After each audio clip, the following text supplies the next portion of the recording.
urgente, breaking news. Para tudo que você tá fazendo aí, porque eu parei tudo aqui pra gravar essa análise pra vocês. Acompanhe aí comigo que vale a pena. Causou um incômodo, mas acho importante a gente dizer que está acontecendo hoje. Tem a parte que é torcida, quer dizer, a gente está num país dividido, então tem gente dizendo Fux fantástico, tem gente dizendo Fux traidor, e isso é uma coisa, e há quem tenha os argumentos jurídicos, inclusive colegas de Luiz Fux, que sim, alguns ficaram surpresos com a argumentação do ministro. Então ele, para alguém que aceitou a denúncia há alguns meses, ele agora vem dizer que o Supremo e a primeira turma não estão aptas para esse julgamento, é um ponto.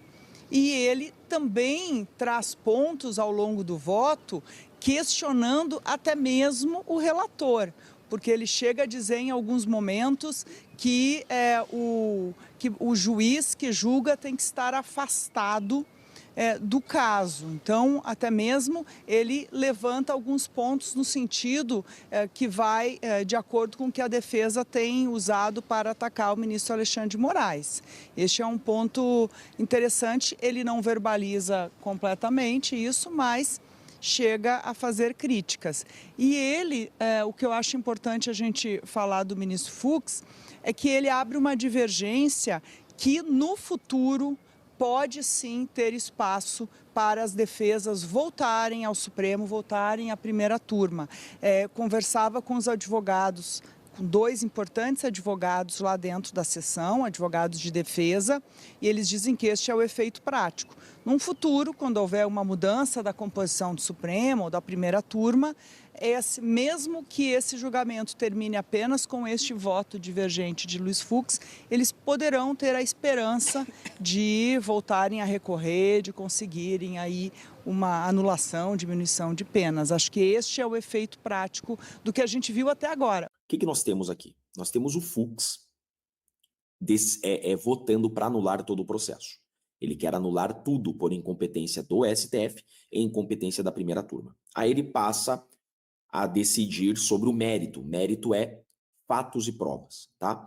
Sobre a organização criminosa, ele está absolvendo todo mundo, dizendo que não houve estabilidade e permanência.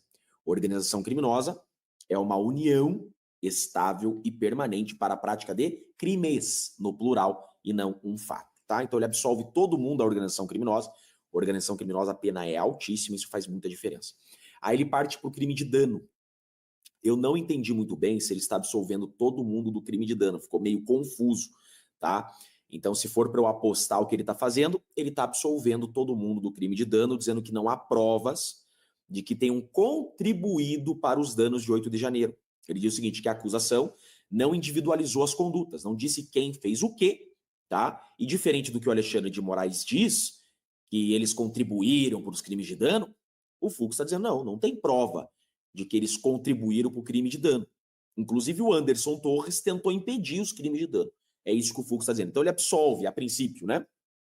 Ele está absolvendo todo mundo da organização criminosa e está absolvendo todo mundo do crime de dano. Ele disse que agora, depois do almoço, ele volta e vai seguir para os outros fatos, que é atentado violento ao Estado Democrático de Direito, esse tipo de coisa. Então ele não chegou no principal ainda, que é o crime de golpe de Estado. Golpe de Estado é depois, tá? O que é importante disso tudo aqui é que o Fux, gente, ele está abrindo uma divergência muito maior do que imaginávamos. Então veja, a gente imaginava que o Fux ia questionar a delação do Cid, ele não questionou. Tá? O Fux passou por cima da delação do Mauro Cid, ele não deu bola, ele falou que a delação do Mauro Cid tudo bem. Aceitou a delação do Mauro Cid, é uma pena. Tá? Então o Fux aceitou a delação do Mauro Cid, tá? Mas trouxe outras decisões que ninguém esperava. Tá? Ninguém esperava essas outras decisões. Agora, quais as consequências? Importante tá, e daí? Eu tô vendo, o chat aqui só fala disso. O chat só pergunta, tá, Chiquinho, e agora? O que vai acontecer? Gente, o que vai acontecer são inúmeras as possibilidades. Tá? Pode esse processo agora ter um outro caminho dentro da própria turma, tá? Pode outros ministros agora, depois do Fux, pedir vista para melhor analisar os argumentos do Fux. Pode nascer a possibilidade de levar esse caso para o plenário. No plenário são imensas as possibilidades, mais de 5 com certeza. vai trazer reflexos em organismos internacionais. O que o Fux está dizendo ao mundo? Porque esse julgamento ele está sendo acompanhado em inglês, na Casa Branca. O Departamento de Estado, o Departamento de Tesouro, a Casa Branca, o Departamento de Guerra está acompanhando o julgamento. E eles estão ouvindo um juiz de carreira dizer que os outros ministros, é bom a gente deixar isso claro, um juiz, que também é ministro, está dizendo que os outros ministros aceitaram algo que não poderia ter sido aceito no STF, porque não tem foro. Esse é o primeiro ponto. Ponto 2. E eu não estou aqui falando como jurista, não. Eu estou só repetindo o que o Fux disse. Não sei se vai ponto 2, porque o ponto 2 que ele citou, a segunda preliminar, tem a ver com a primeira, que é não deveria ser no STF, ele não tem foro. E o segundo é, se fosse no STF, não deveria ser na primeira turma. Exato, era esse ponto que eu ia levantar. Legal. E aí que não deveria ser na turma separada, deveria ser em plenário. E aí, uma vez em plenário, o Fux está dizendo claramente que isso aqui viola direitos humanos fundamentais. Eu ouso dizer, isso aqui não é fonte, tá? Que os ministros que assim não decidirem também, todos serão sancionados pela Lei Magnitsky.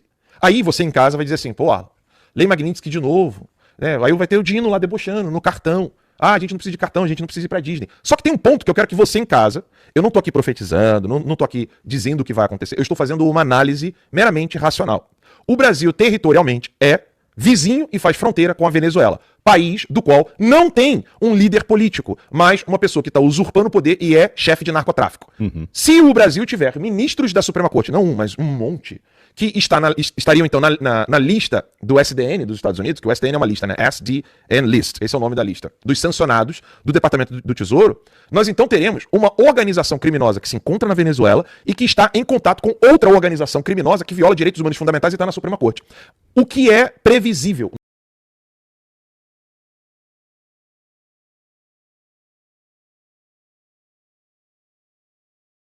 Defesa do direito penal do fato e não do autor, encontrou na análise Carl Engels, que formulou a introdução ao pensamento jurídico, na mais inspirada formulação. Ninguém pode ser punido simplesmente por ser merecedor de pena, de acordo com as nossas convicções morais, ou mesmo segundo a sã consciência do povo, porque praticou uma ordinarice ou um fato repugnante, porque é um canalha, porque é um patife, mas só o pode ser punido quando tenha preenchido os requisitos daquela punição descritos no tipo, que é a hipótese legal de uma lei penal. Não se pode banalizar o conceito de crime organizado que, com frequência, conta com planejamento empresarial, embora isso não seja rigorosamente necessário. Não há como confundir esse planejamento com um mero programa delinquencial que está presente em praticamente os crimes dolosos. Com efeito, a existência de um plano criminoso não basta para a caracterização do crime de organização criminosa. Mais uma vez, nas palavras do eminente ministro Celso de Mello, em análise do tipo penal congênere de formação de quadrilha, sem a existência de um vínculo associativo estável e dotado de permanência, não se caracteriza no plano da tipicidade penal o delito de quadrilha, incompatível em seu perfil conceitual com os conluios criminosos meramente transitórios. 5 dias antes do início da oitiva das testemunhas, a Polícia Federal enviou links de acesso para as defesas de um SharePoint e, não obstante, os arquivos totalizassem 70 terabytes. 70 terabytes. Pastas e arquivos que se encontravam, ao contrário do Poder Legislativo e do Poder Executivo, não compete ao Supremo Tribunal Federal realizar um juízo político do que é bom ou ruim, conveniente ou inconveniente, apropriado ou inapropriado. Ao revés, compete a este tribunal afirmar o que é constitucional ou inconstitucional, legal ou ilegal, invariavelmente sob a perspectiva da Carta de 1988 e das leis brasileiras. Trata-se de missão que exige objetividade, rigor técnico e minimalismo interpretativo, a fim de não se confundir o papel do julgador com o do agente político. A análise mais vertical dessas questões. Assim sendo, senhor relator, saltando todas as digressões que aqui fiz sobre o campo doutrinário e jurisprudencial, com as vênias de sua excelência, o dedicado relator, e dos que o acompanharam, meu voto é no sentido de reafirmar a jurisprudência desta Corte, adotada na questão de ordem na ação penal 937. Concluo, assim, pela incompetência absoluta do Supremo Tribunal Federal para o julgamento deste processo, na medida em que os denunciados já haviam perdido os seus cargos. E, como é sabido, em virtude da incompetência absoluta para o julgamento, impõe-se a declaração de nulidade de todos os atos decisórios praticados. De sorte, senhor presidente, que a minha primeira preliminar, ela anula o processo por incompetência absoluta. O juiz, por sua vez, deve acompanhar a ação penal com distanciamento, não apenas por não dispor de competência investigativa ou acusatória, como também por seu necessário dever de imparcialidade. A despeito dessa limitação, o juiz exerce dois papéis essenciais à jurisdição criminal.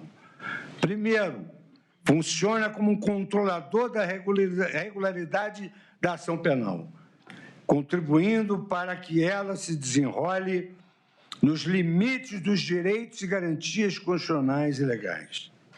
Segundo, é o juiz quem tem a palavra final sobre a justa correspondência entre fatos e provas. Ele é quem firma o juízo definitivo de certeza, distinguindo entre as hipóteses acusatórias e aquelas que se encontram amparadas por evidências concretas.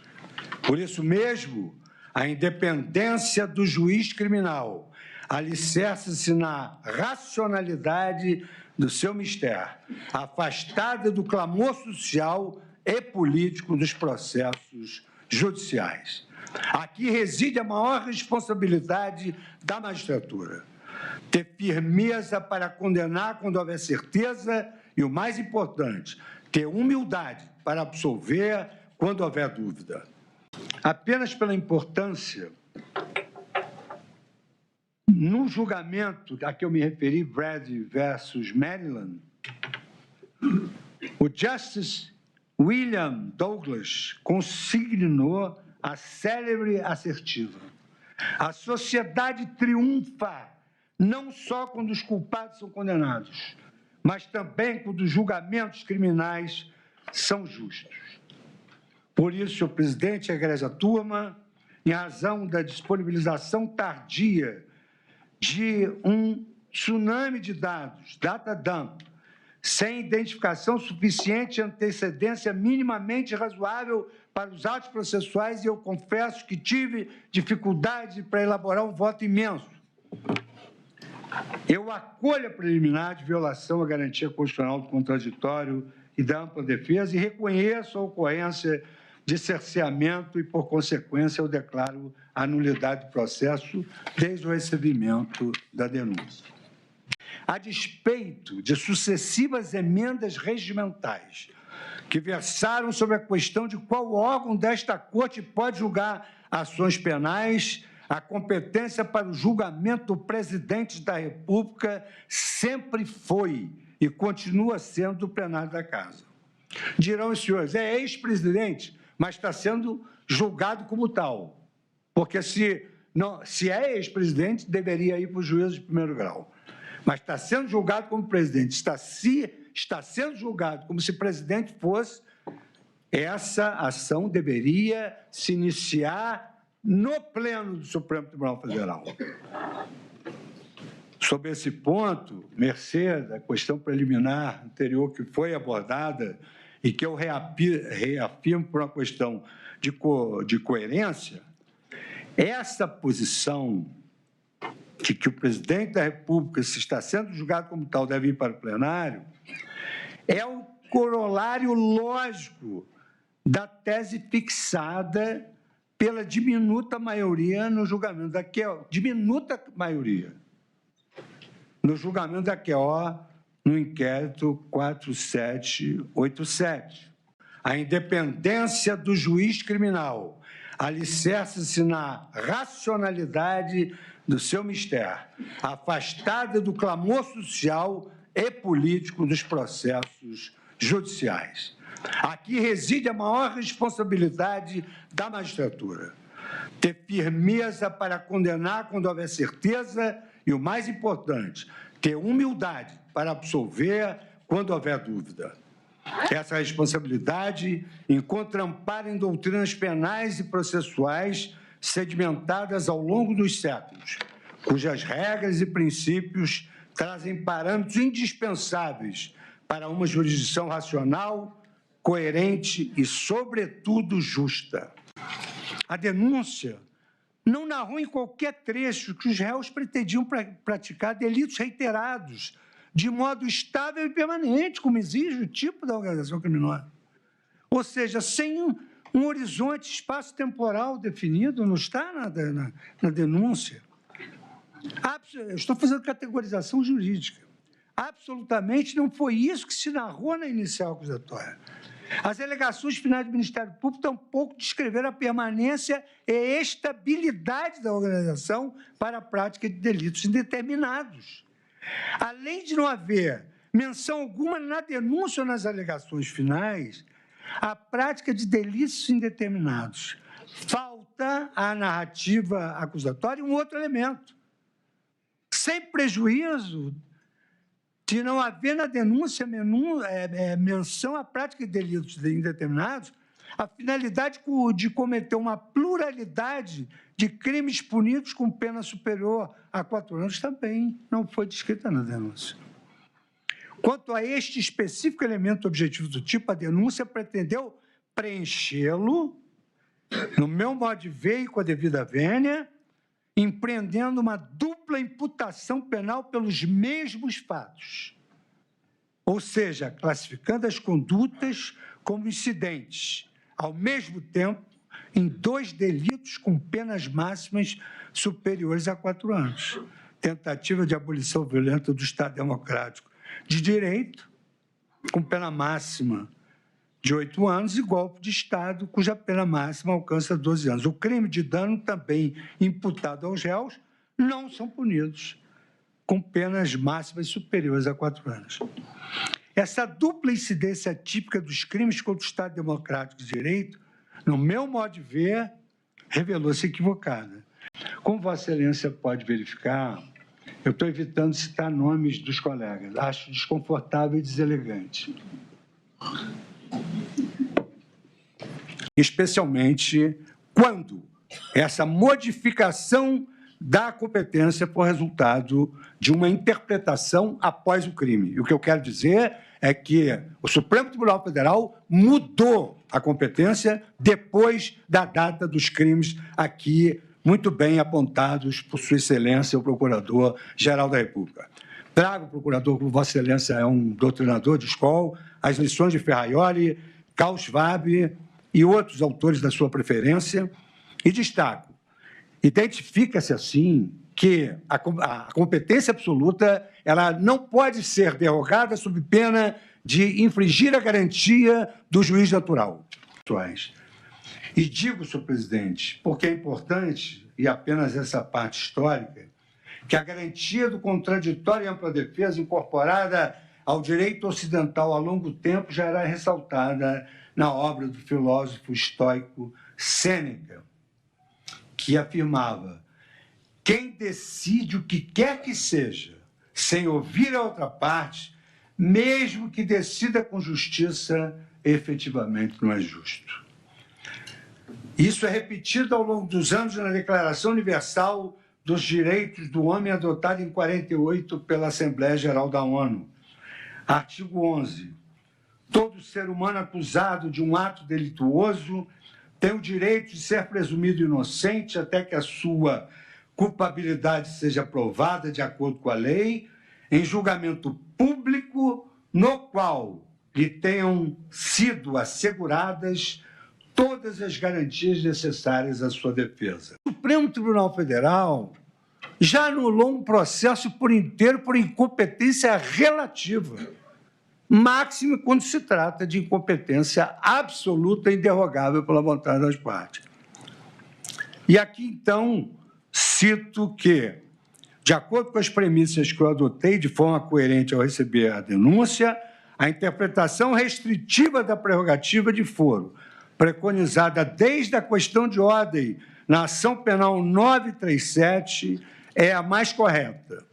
E essa visão é que se alinha ao princípio republicano, que veda o tratamento desigual sem justificativa constitucional. A segunda conclusão parcial diz respeito à intensidade da conduta praticada relativamente aos elementos caracterizadores do Estado democrático de direito. É que o tipo do artigo 359-L do Código Penal emprega o verbo abolir, que denota uma ação capaz de suprimir ou eliminar. Por isso mesmo, não é suficiente para a abolição do Estado democrático de direito o atingimento de apenas um ou algum dos seus componentes, nem a prática de condutas que meramente os enfraqueçam, mitiguem ou relativizem, sem, contudo, eliminá-los. Malgrado a referida disposição legal criminalize também a conduta de restringir o exercício dos poderes constitucionais, a restrição deve ser de tal sorte que conduza inequivocamente à abolição do próprio Estado Democrático de Direito. A norma penal pune, na realidade, a conduta deliberadamente dirigida a conduzir a nação ao estágio de um regime autoritário híbrido ou puro, com efetiva capacidade de atingir esse objetivo em todos os seus aspectos necessários. Uma forma de golpe gradual que o plenário desta Corte já teve a oportunidade de examinar consiste na usurpação do patrimônio público por um governo eleito para a compra de apoio político necessário à sua manutenção no poder, desequilibrando a disputa eleitoral e desestimulando o surgimento de opositores. Essa situação foi assim descrita pela Procuradoria-Geral da República em sua denúncia na ação penal 470.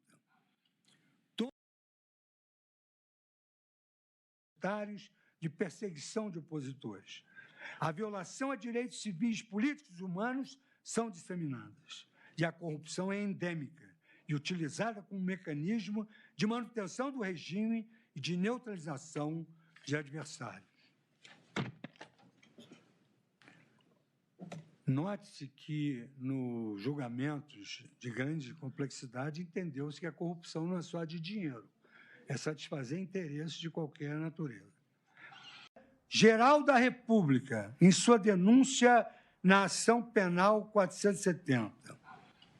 Todos os graves delitos serão imputados aos denunciados ao longo da presente peça têm início com a vitória eleitoral de 2002 do Partido dos Trabalhadores do Plano Nacional e tiveram por objetivo principal, no que concerne ao núcleo essencial, não quero citar personagens, garantir a continuidade do projeto de poder daquele determinado partido, diz a Procuradoria-Geral da República, mediante a compra de suporte político de outros partidos políticos e do financiamento futuro e pretérito, com o pagamento de dívidas de suas próprias campanhas eleitorais.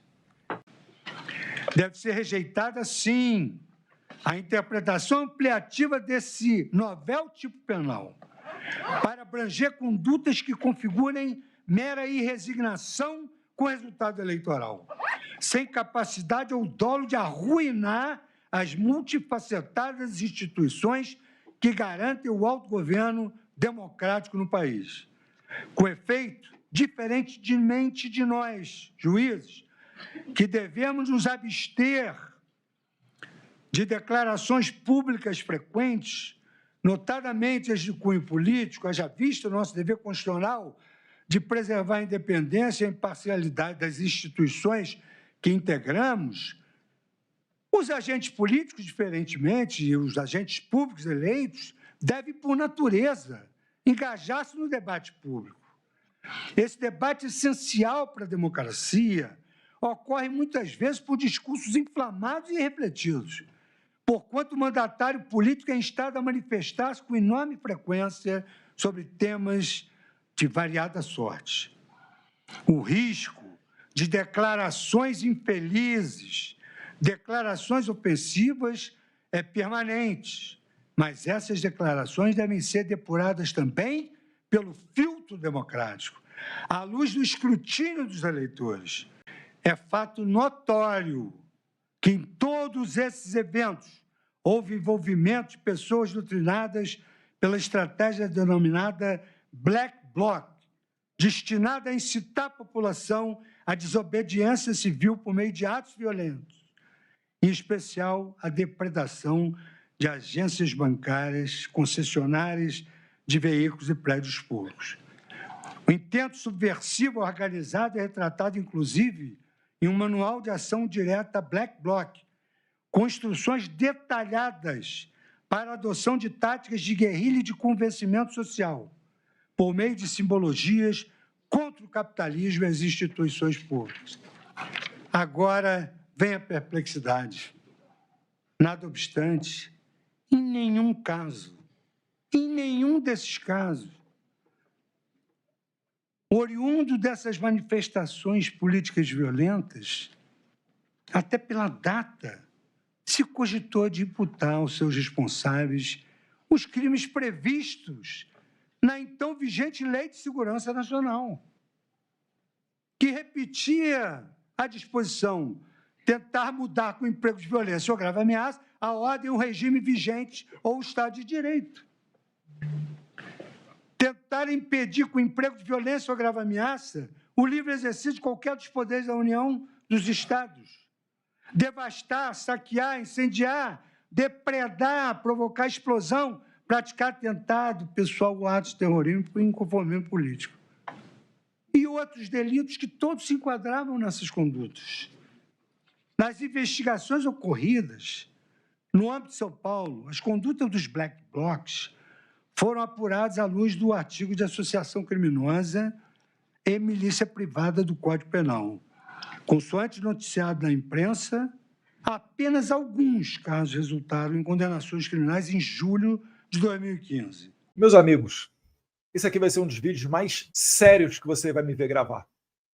Eu vou tentar aqui tecer comentários, não sobre todo o voto do Alexandre de Moraes, porque isso levaria muito tempo e seria desnecessário, porque vocês vão ver que apenas nesse trecho aqui que eu vou comentar fica evidenciada a total perseguição contra Jair Bolsonaro, a violação da ampla defesa, do devido processo legal, do contraditório, do sistema acusatório e vários outros princípios constitucionais. Alexandre de Moraes deveria estar preso por abuso de autoridade. É por isso que tenho dito que a anistia que a gente quer aprovar no Congresso Nacional, por ela ser ampla, geral e irrestrita, ela é de excelentíssimo grado para Fábio Chor e toda a sua equipe de perseguidores. É a maneira pela qual existe para se fazer a pacificação do país. E nunca é demais lembrar. A última anistia ampla, geral e irrestrita, ocorrida em 1979, anistiou pessoas não que quebraram mesas e carteiras, né, portas e outras coisas mais na Praça dos Três Poderes. Foi uma anistia dada para assassinos, sequestradores de embaixadores, sequestradores de cônsul, sequestradores de avião, latrocidas, pessoas que fizeram justiçamento entre seus próprios pares de esquerda e algumas coisas muito até piores, que eu prefiro não comentar.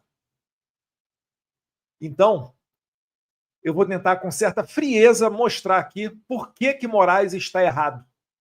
E é claro que ele está errado, é fácil de mostrar que ele está errado.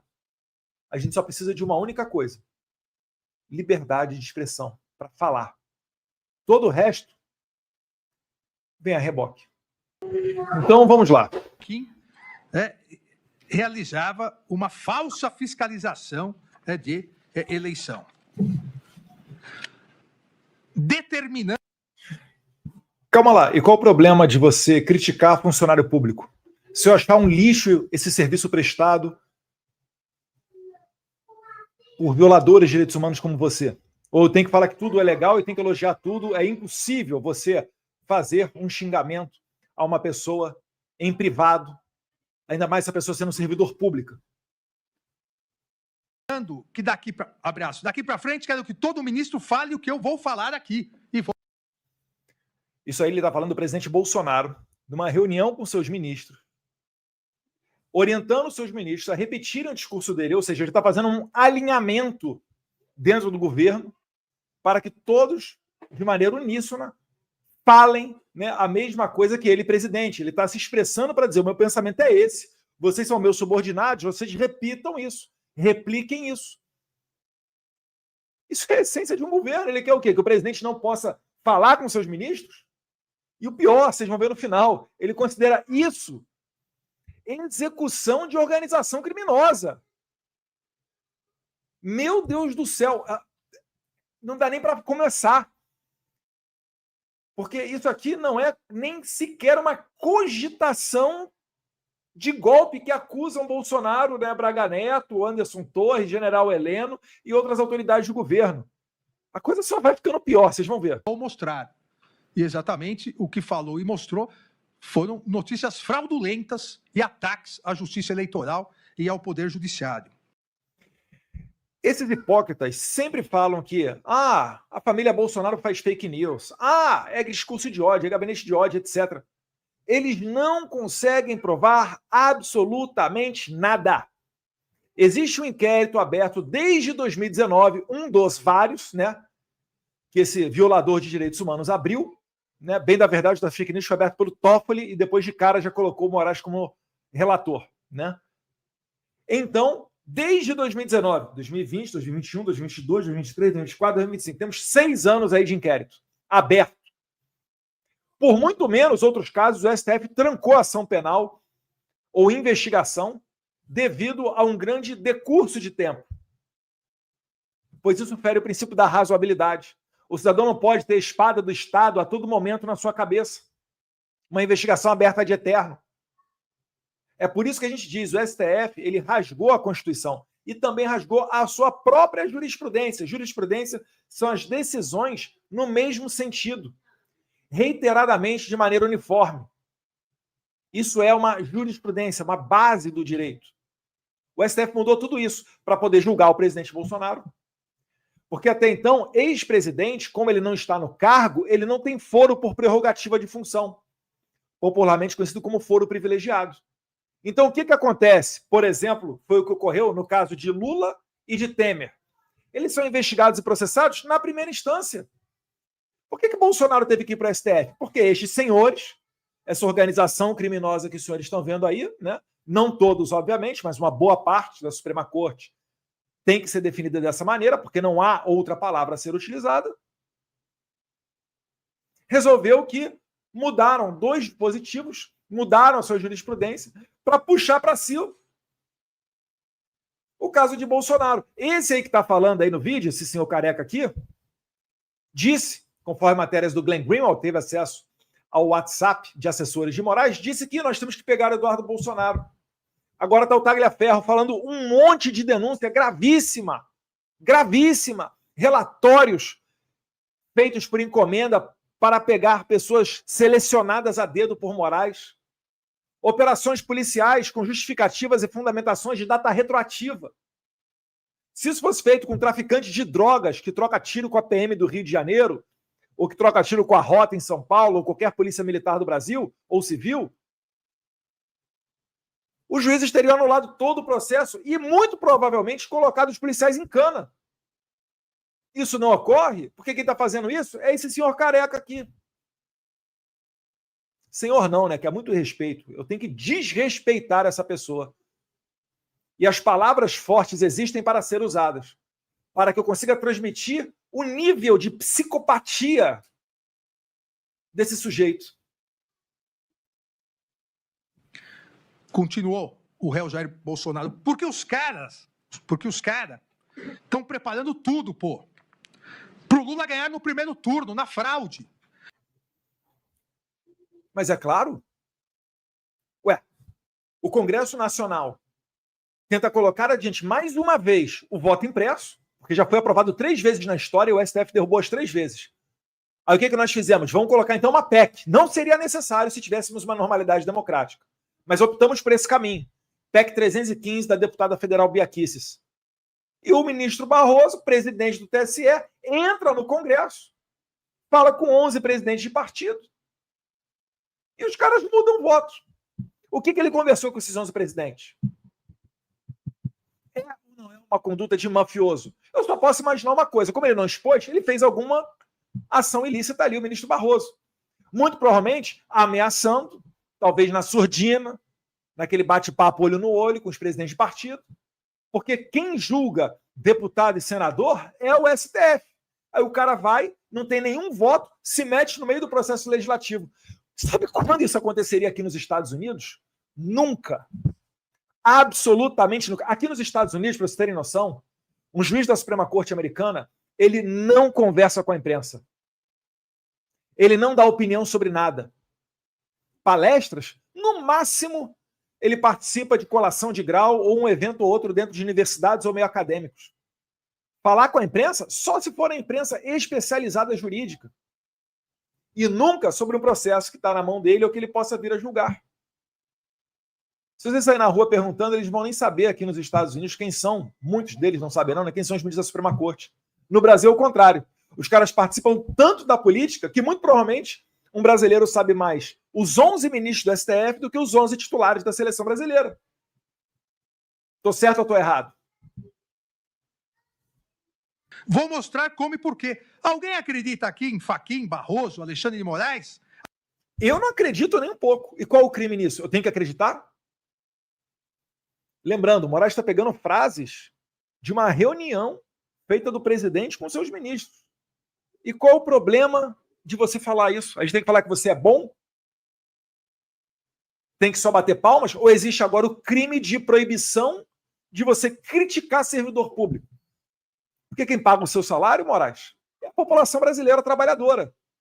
Eu sei que você não sobrevive do seu salário, né? Inclusive, a matéria da Malu Gaspar, vídeos do Paulo Figueiredo, durante o Paulo Figueiredo Show, dando conta que você é, muito provavelmente, bilionário. Eu não estou exagerando. Eu estou falando com todas as letras. Muitíssimo provavelmente Alexandre de Moraes é bilionário, porque o escritório de advocacia da sua esposa, Vivi Barsi de Moraes, teve mês que faturou cerca de 100 milhões de dólares. É por isso que ele usa esses relógios aí de 200, 300 mil. O pessoal usa gravata de marca europeia. O problema não é usar a gravata. O problema é você receber 30, 40 mil de salário líquido e andar com um relógio de 300 mil. É óbvio que essa conta não fecha. O nível de vida, né, o padrão de vida do Moraes não fecha. E o Alexandre de Moraes fazia parte do escritório Moraes Advogados, saiu para virar ministro da Suprema Corte, o escritório mudou de nome, virou Barsi, né? A Vivi mudou o nome, né? Colocou lá Barsi de Moraes Advogados, e tem, paralelamente, o Instituto Lex, que é por onde ele coloca toda a grana dele. Um instituto que tem imóveis de milhões de reais espalhados por aí, na praia, em locais bacanas, ou o próprio imóvel que o Moraes mora na zona mais nobre de São Paulo, no Jardim Europa. Frequentador do Clube Pinheiros, excelente clube. Gostaria muito de ser frequentador lá. Mas não pense que é barato. Este é o ditador do Brasil. O cara que não consegue rebater nada porque ele não tem a verdade ao lado dele. Então só resta ele calar as outras vozes. A sobrevivência política e profissional de Alexandre de Moraes depende da censura. É por isso que eles são entusiastas dessa regulamentação da mídia, que é o tema principal que está dando problema lá no Nepal. Vocês estão acompanhando lá o que está acontecendo. O país convulsionando, porque pessoas da elite do estamento do Nepal, de Katmandu, resolveram que tem que regulamentar a rede social, censura todo mundo, faz o que quer. Chega uma hora que a panela de expressão explode. Se não houver liberdade de expressão, não resta outra alternativa à população. E aí vocês vão querer dizer que eu estou incentivando, eu só estou olhando para a história. Onde que deu certo essa censura? Em nenhum país do mundo. Porque toda ditadura tem começo, meio e fim. Chega um momento que fica insustentável, intolerável você viver debaixo de ferro e repressão, por mais que vocês utilizem palavras bonitinhas para isso. Me estendi muito, vamos voltar aqui. Não o julgamento, mas essa inquisição. Talvez inquisição não seja nem a palavra adequada, né? Porque o sistema inquisitório ele reúne as figuras do acusador e juiz na mesma pessoa. E o Moraes é mais do que isso, porque ele também é vítima, é policial, é perito e promotor do caso. Alguém acredita? Se acreditar, levanta o braço. Acredita que eles são pessoas isentas? Estão vendo acontecer? E nessa reunião, e a organização criminosa tinha tudo planejado sequencialmente nos atos executórios. Nessa reunião do dia 5 de julho, já o réu Jair Messias Bolsonaro anuncia para todos que vai realizar uma reunião com embaixadores, entre aspas, para mostrar o que está acontecendo. E Opa, muito bom. Só esqueceu de falar uma coisa, Moraes. Quem mais ele chamou para essa reunião de embaixadores? O ministro do TSE, Edson Fachin. Porque a atribuição constitucional do presidente lidar com os embaixadores. Os embaixadores representam os presidentes, os primeiros ministros, os reis dos seus países, os chefes de Estado. E antes do presidente Bolsonaro, quem é que fez uma reunião com esses mesmos embaixadores? Edson Fachin, presidente do TSE. Eu queria saber onde é que está escrito que o TSE tem que se reunir com embaixadores. E, ao final, o ministro Edson Fachin, que verdade seja dita, não é dos piores ministros da Suprema Corte, tá? Aconselha os embaixadores a reconhecerem o resultado da eleição assim que ele for anunciado pelo TSE. Provavelmente para não dar chance de contestação. Talvez porque já soubesse o resultado. Eu não posso desconfiar, eu sou proibido de desconfiar de autoridade pública. Eu não posso desconfiar de um deputado, de um senador, de um político que está roubando. Será que eu não posso estender esse pensamento duvidoso para os deuses do Olimpo? É claro que eu posso. Eu posso porque eu estou aqui na Terra da Liberdade, debaixo da primeira emenda da Constituição norte-americana que me garante isso. É por isso que você, violador de direitos humanos, está esperando, torcendo para que o Trump saia para depois vir atrás da gente aqui. Porque nem a extradição de Alan dos Santos você conseguiu durante o governo Biden. E então Bolsonaro chamou o Fachin e televisionou, colocou uma transmissão ao vivo. Todo mundo viu. Imprensa foi chamada para ver o que estava sendo falado ali, discutido. Discutido não, porque não era uma via de mão dupla. Os embaixadores, né, apenas receberam ali a exposição de Bolsonaro e algumas outras pessoas para mostrar o porquê que ele tinha dúvidas com relação à urna e o processo eleitoral brasileiro. O que há de crime nisso? Só numa ditadura que você não consegue criticar um processo eleitoral. Até porque a crítica ela é válida para aperfeiçoar o sistema. Segundo o que o Alexandre de Moraes está fazendo, né, impedindo, criminalizando você criticar o sistema eleitoral brasileiro, o sistema eleitoral brasileiro vai ser essa urna eletrônica até o ano 5, 6 mil depois de Cristo. Porque o sistema é perfeito, é inviolável. Mentira, né? A gente sabe que é, tanto que o hacker invadiu em 2018, abriu um inquérito, e depois que o Bolsonaro e Felipe Barros expuseram esse inquérito em 2021, Vossa Excelência, Alexandríssimo de Moraes, decretou o sigilo desse inquérito. E não vem dizer que antes estava sob sigilo, não, porque não estava. Felipe Barros, relator da PEC 315, da Beaquices do voto impresso, em 2021, porque tem que ser um ano antes da eleição, aprovadas as regras da eleição do ano subsequente, Felipe Barros perguntou ao delegado federal: delegado, por favor, me mande este inquérito sobre a invasão hacker de 2018 aos sistemas do TSE, inclusive com a senha do ministro Banhos, algo que foi confessado por Giuseppe Giannino, técnico especialista, papa das urnas eletrônicas do TSE, me mande, delegado, esse inquérito, porque eu vou mandar para todos os deputados aqui da comissão. E se porventura houver algum trecho dele sigiloso, não me mande esse trecho. E o delegado mandou na íntegra o inquérito para o deputado Felipe Barros, que distribuiu para os deputados e depois fez a transmissão ao vivo com o presidente Bolsonaro, que eu expus em Dakota do Sul, no evento do Steve Bannon, chamado Cyber Simpósio, junto com Mike Lindell. O que a gente faz é público, porque a gente não tem medo. A verdade está ao nosso lado. A gente não precisa agir nas sombras, Alexandre de Moraes. Já você não pode fazer a mesma coisa. Tem que dar ordem secreta para derrubada de perfil. E depois fica aí arrotando democracia e instituição. Repetir a desinformação, as mentiras sobre fraudes nas eleições. Qual desinformação, qual mentira? Diga. Diga qual desinformação e qual mentira, Alexandre de Moraes. Diga. Te desafio a dizer qual violação e qual mentira. Que as urnas são invioláveis? Vai negar a realidade da invasão hacker de 2018? Vai negar que o Giuseppe Giannino respondeu que sim, havia um hacker dentro do sistema do TSE com a senha do ministro Sérgio Banhos? Então você tem que prender Giuseppe Giannino, você tem que prender o delegado federal, você tem que prender a Rosa Weber, que pediu a abertura da investigação, sua colega de STF.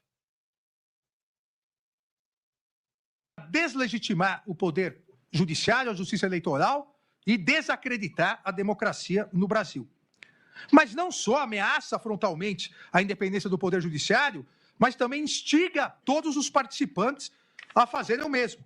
Daqui para frente, diz ele, quero que todo ministro fale o que eu vou falar e vou mostrar. E qual o problema nisso? Onde é que está o crime nisso? Se criticar o processo eleitoral, por óbvio, não é crime, se criticar o processo eleitoral, por óbvio, não é crime, onde é que está o crime aqui, então, Alexandre de Moraes? Quando o presidente solicita aos seus subordinados, no caso aqui ministros, que são de livre nomeação e livre exoneração de acordo com a vontade do presidente, que representa a maioria da população brasileira, para que repitam de maneira uníssona o seu pensamento. E afirma que se não fizerem, as consequências do jogo todo mundo vai pagar. É que a gente já conhece a esquerda. A gente sabe como é que a banda toca. A gente sabe o prejuízo que Bolsonaro deu nos corruptos. Se você pegar, por exemplo, só para falar de estatais, não vou nem falar de medida provisória, tráfico de influência, toma lá da cá junto com outros políticos, licitação, etc. Só em estatais tem um número que coloca no papel o prejuízo que Bolsonaro deu nesses corruptos. No último ano de normalidade do governo Dilma, que foi em 2015, as estatais, se não me falha a memória, tiveram um prejuízo, se não me engano, foi alguma coisa de 20 a 30 bilhões de reais.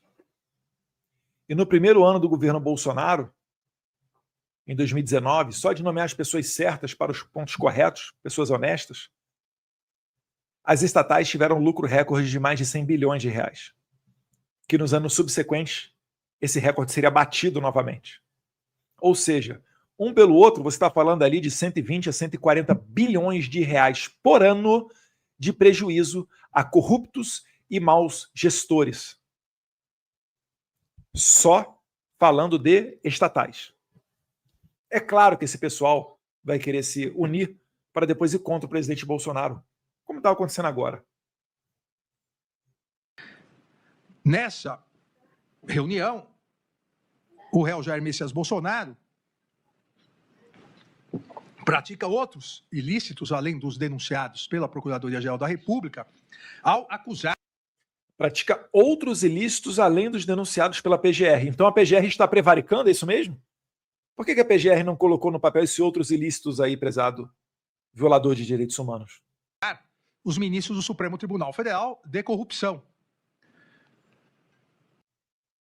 Numa reunião privada, vocês vão ver, olha aí. Dizendo, eu não vou falar que o Fachin está levando 30 milhões de dólares. Ele não está acusando o Fachin de levar 30 milhões de dólares.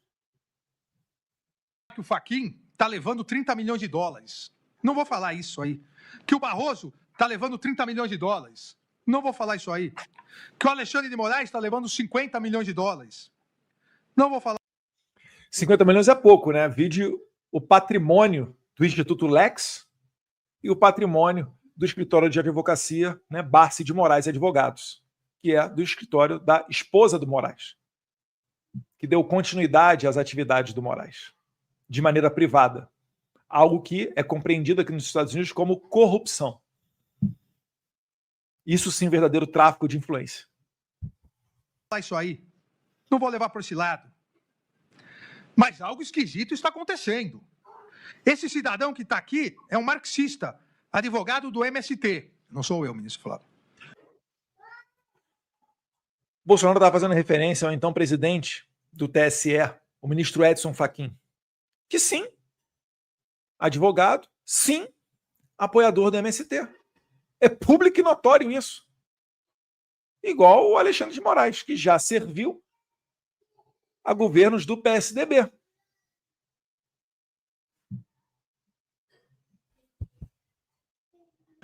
Aqui a referência foi o ministro Fachin. Eu também não. O Alexandre de Moraes, vocês sabem qual é a vida pregressa dele.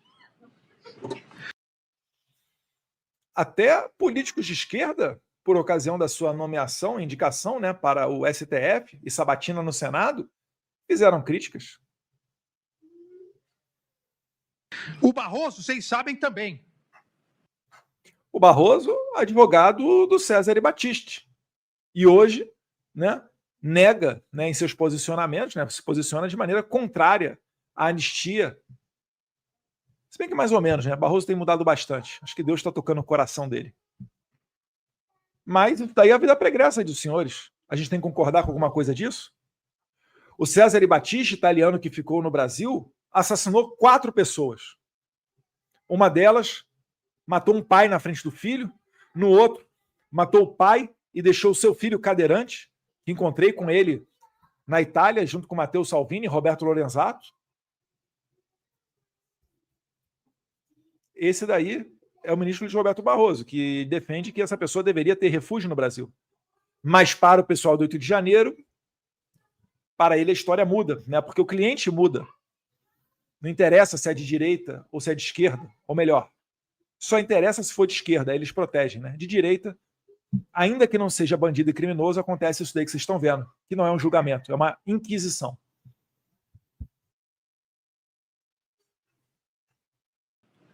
Indagado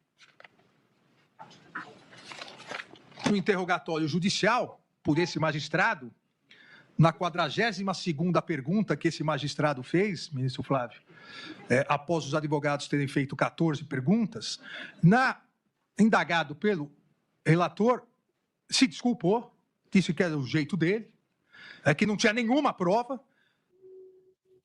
Mas ele não acusou, ele realmente falou que vocês não tiveram, né, não receberam 30 milhões, 50 milhões de reais. E aí, meu amigo, você vai querer dizer para mim que o cara sentado na tua frente, né? Eu não sei se já estava com a tornozeleira. Aí vai querer que a pessoa fale outra versão achando que você vai acreditar? É óbvio que você não vai acreditar. E você acha que isso daí é justiça.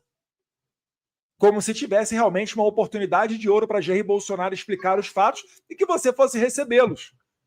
E não que essa porcaria que vocês estão fazendo aí é um jogo de cartas marcadas. É o cúmulo do cinismo de um ditador. É igual o pessoal da Globo News. Não, inclusive, olha, todos os advogados fazem menções honrosas aos ministros da Suprema Corte. É claro, esses caras são acostumados a ser bajulados. E o ambiente que a maioria dos advogados vem é um ambiente onde isso daí acontece. Essa bajulação.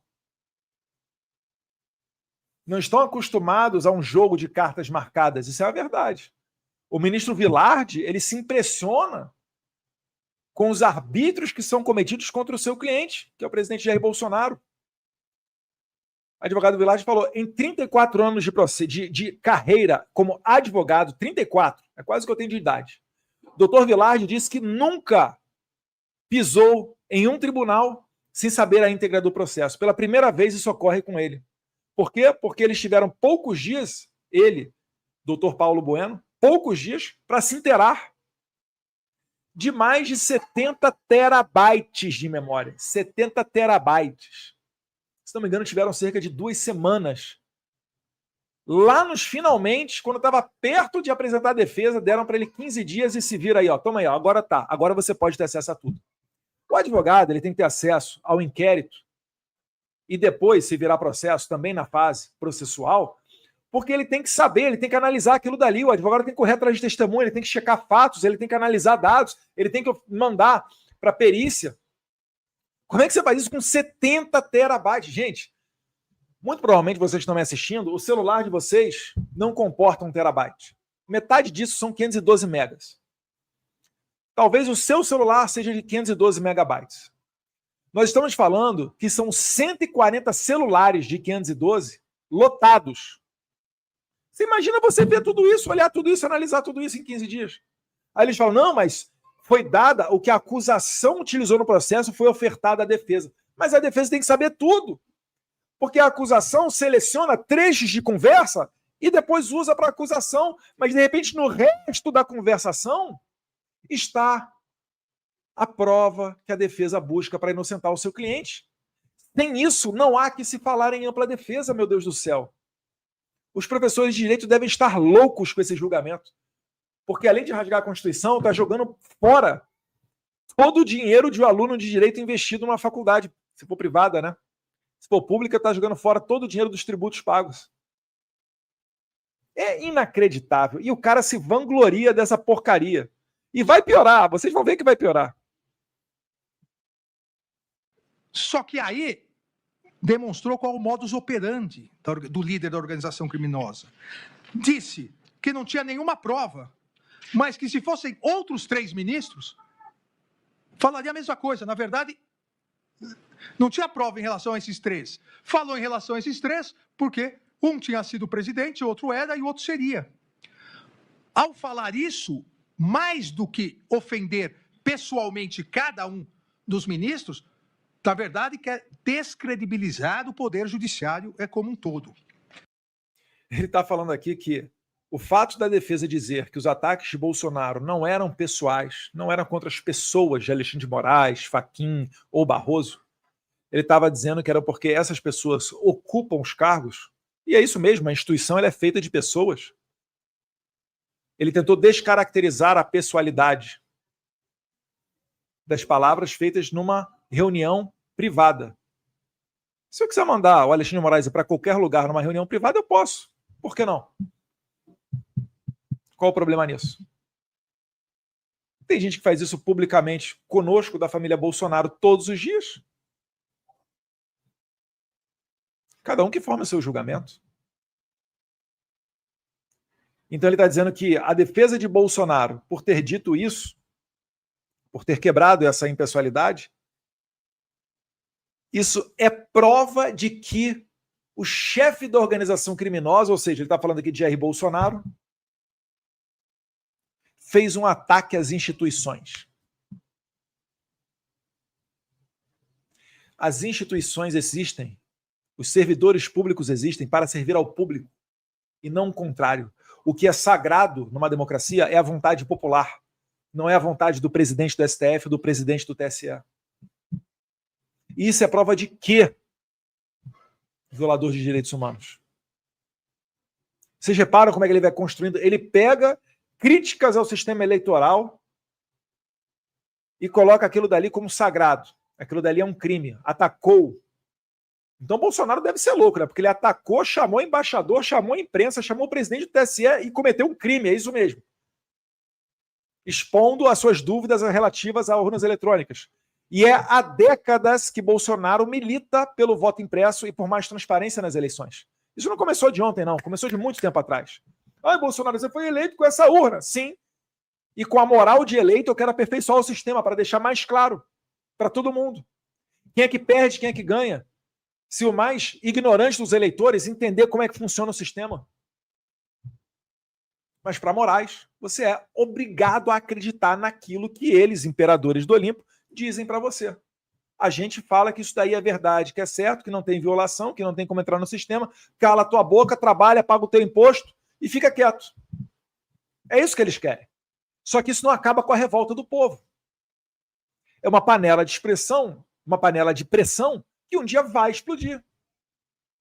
Eduardo, você está sendo agressivo. Não, estou sendo real. Olha a história do mundo inteiro, como é que acontece. Olha como é que foi a independência dos Estados Unidos. Os Estados Unidos não tinham representação lá no Reino Unido.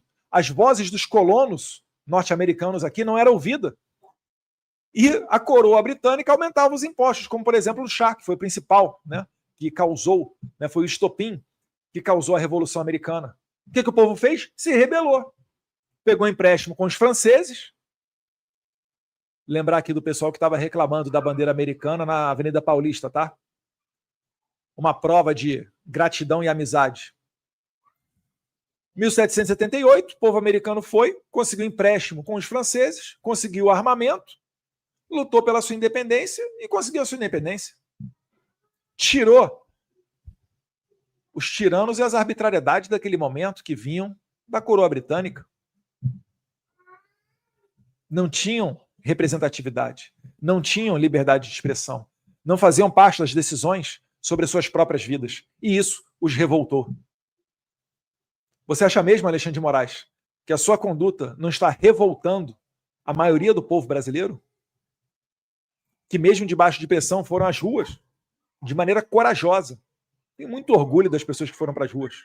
Vocês são demais. Vocês não abaixam a cabeça para ditador. E isso me enche de esperança.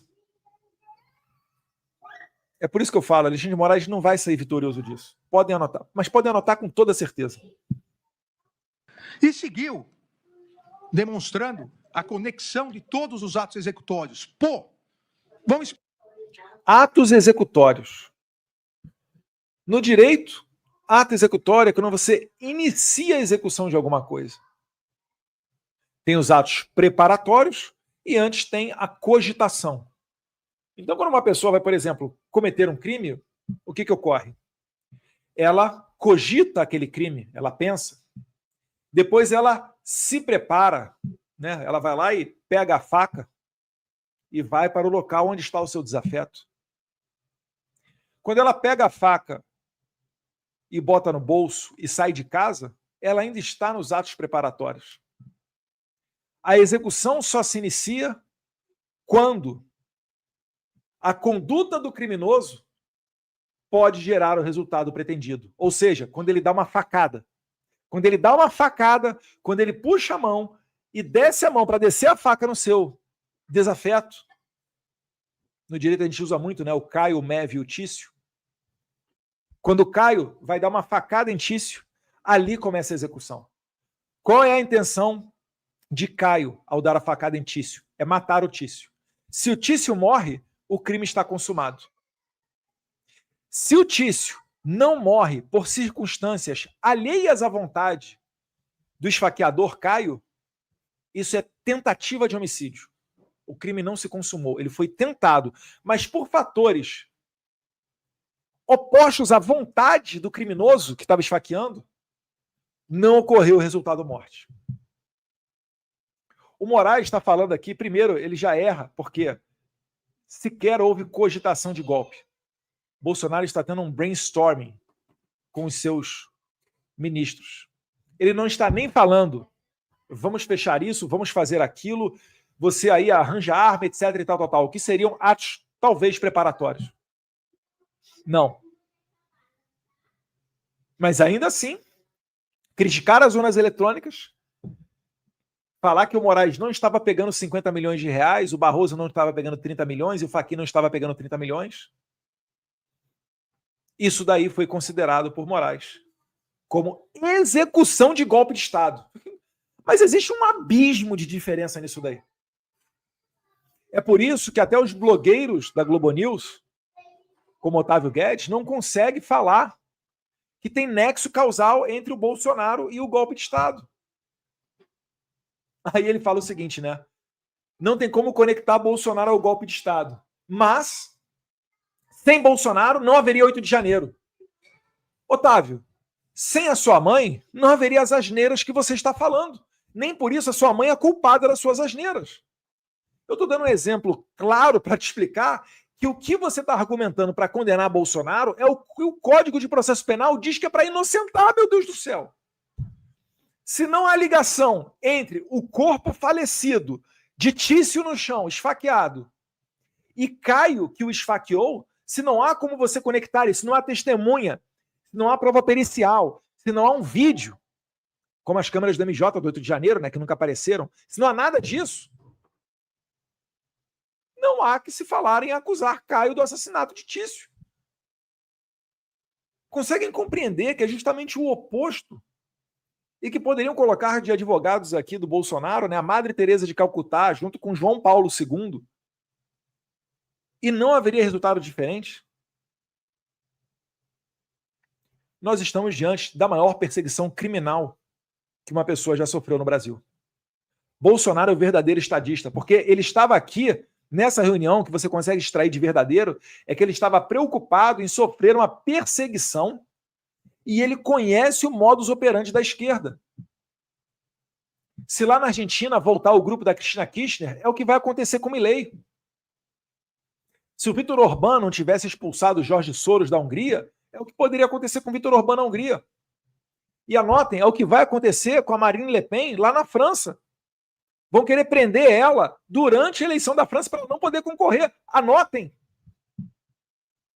E é o que o Alexandre de Moraes quer fazer com Donald Trump, Jason Miller e todas as pessoas que fazem parte do governo Trump, Marco Rubio, o secretário Scott Bessent, se Moraes tiver a oportunidade, aliando-se a um futuro novo governo radical democrata. Democrata que é a esquerda lá nos Estados Unidos. É só isso. Não existe crime nenhum sendo relatado aqui.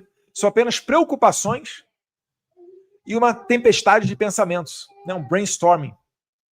Esperar chegar dia 2 de outubro para tomar providência? Qual seria a providência? Aperfeiçoar o sistema eleitoral, colocar o voto impresso. Essa é uma providência que vocês, de maneira totalmente inconstitucional, impediram. Por exemplo. Vão esperar dia 2 de outubro para tomar providência? Quem estuda a guerra aí, em dado momento, um vacilo do cara... Ou seja, todos os militares, que eram boa parte do governo, são profissionais da guerra, eles estudam a guerra. Estados Unidos, por exemplo, estão mudando de Ministério da Defesa, voltando a ser Ministério da Guerra, ou melhor, Secretaria da Guerra lá, né? Que lá não é Ministério, é Secretaria. Frente lá, e um palavrão, perdeu a guerra. Ou seja, demonstrando, da mesma forma que na sequência o réu, Paulo Sérgio, afirma, estão em guerra com a Justiça Eleitoral. E não estão em guerra? Tentam aprovar a PEC 315, Barroso vai lá e interfere junto a 11 presidentes de partido. Levam à tona o processo da invasão hacker, né? Dão conhecimento público da investigação que a Rosa Weber pediu para falar sobre a invasão hacker de 2018, Moraes vai e decreta o sigilo. Aí depois ocorre uma luta para que uma comissão do Exército seja chamada, o TSE chama ela para fazer parte de uma comissão para analisar a segurança do processo eleitoral brasileiro. Eles falam concluem dizendo que é impossível você conseguir fazer uma auditoria no sistema eleitoral brasileiro, pedem código-fonte, etc.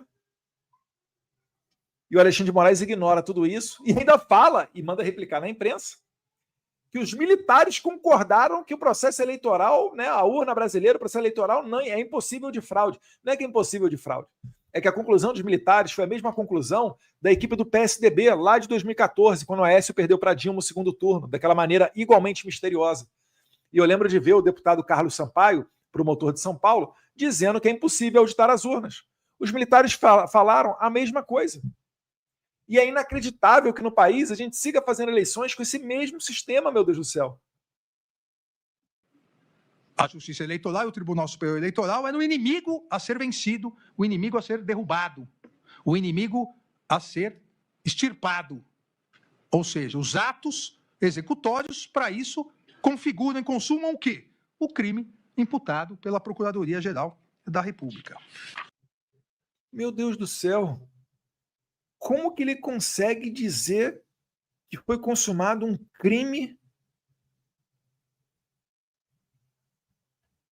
se eu falar que o PT é um mal a ser extirpado? 40 anos de cadeia? Vocês não acham que a gente está longe disso não, né?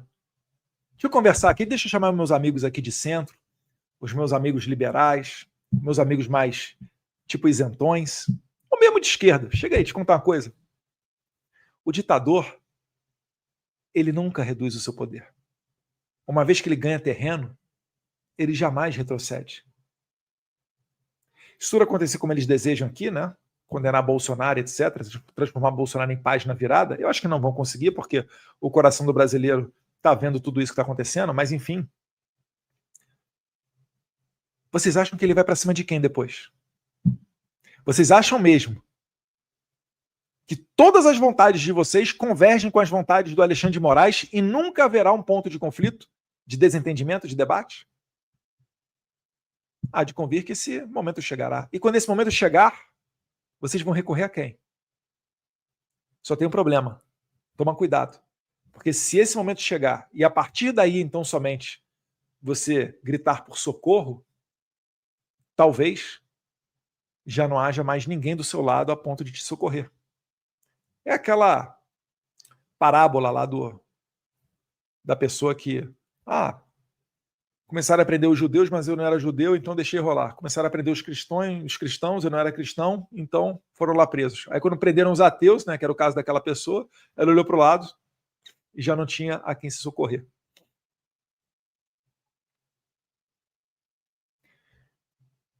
Olha, tem muitas críticas, mas uma das pessoas que está melhor escrevendo artigos sobre esse momento, meu Deus do céu, né? Que Deus me perdoe e que o arrependimento não chegue rápido. É Reinaldo de Azevedo. Olhem as colunas dele. Esqueçam a maioria das coisas que ele fala. E Reinaldo de Azevedo não é uma pessoa que escreve para o povão, tá? Ele escreve para uma base intelectual, mais acadêmica, que é quem dita a linha depois para o resto da militância. Se vocês acham que um Moraes poderoso não atacará a esquerda, vocês estão muito ingênuos no tabuleiro político. Mas vamos lá.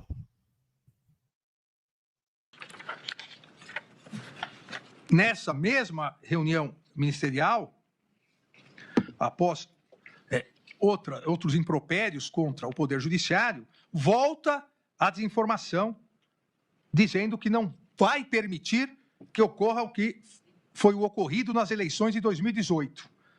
Que isso não pode vir a ocorrer novamente. Dezenas e dezenas de vídeos para passar para os senhores, disse Jair Messias Bolsonaro, por ocasião das eleições de 2018. Abre aspas. Eu teria dezenas e dezenas de vídeos para passar para os senhores por ocasião das eleições de 2018, onde o eleitor ia votar e simplesmente não conseguia votar. Ou quando ele apertava o número 1 e depois ia apertar o número 7, que era o número à época de Jair Bolsonaro, aparecia o 3 e o voto ia para outro candidato. Milhares e milhares de vídeos. Não apresentou um vídeo, não há um vídeo. Não há um vídeo. Calma. Não há um vídeo, Moraes.